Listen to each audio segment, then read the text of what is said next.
నేను అడుగుతా ఉన్నా పోలీసులను, ఒకటే అడుగుతా ఉన్నా. ఇప్పుడే మీ అందరికీ తెలుసు, నల్లపరెడ్డిపల్లెలో, కొత్తపల్లెలో, కనంపల్లెలో బూత్ చుట్టూ తెలుగుదేశం పార్టీకి సంబంధించి ఇతర నియోజకవర్గాలకు సంబంధించిన నాయకులు కొన్ని వందల మంది ఉన్నారు. కొత్తపల్లెలో మా జనరల్ ఏజెంట్ మీద దాడి జరిగింది.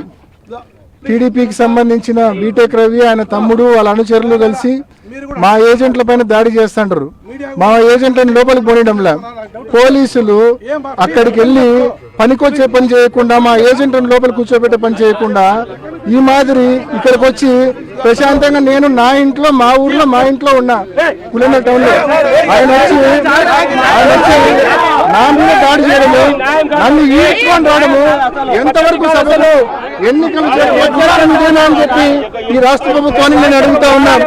ఎన్నికలు జరిపే విధానం ఇదేనా? మా ఇంట్లో నేను కూర్చోంటే నన్ను ఈడ్చుకొని పోతారా?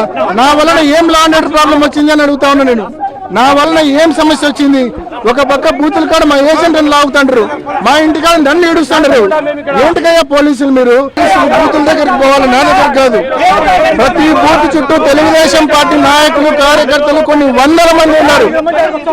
బయట నియోజకవర్గం కమలాపురం నుంచి, జమ్మలమడుగు నుంచి, పొద్దుటూరు నుంచి కొన్ని వందల మంది తెలుగుదేశం పార్టీ కార్యకర్తల నాయకులు ఈ 15 బూతుల దగ్గర వందల సంఖ్యలో ఉన్నారు. ఒక్కొక్క బూత్ దగ్గర వాళ్ళని అరెస్ట్ చేయకుండా ఈ మాదిరి నా దగ్గరికి వచ్చి నన్ను అరెస్ట్ చేయడము, నన్ను ఈడ్చుకొని పోవడము ఎంతవరకు సమంజసమని చెప్పి నేను అడుగుతా ఉన్నా.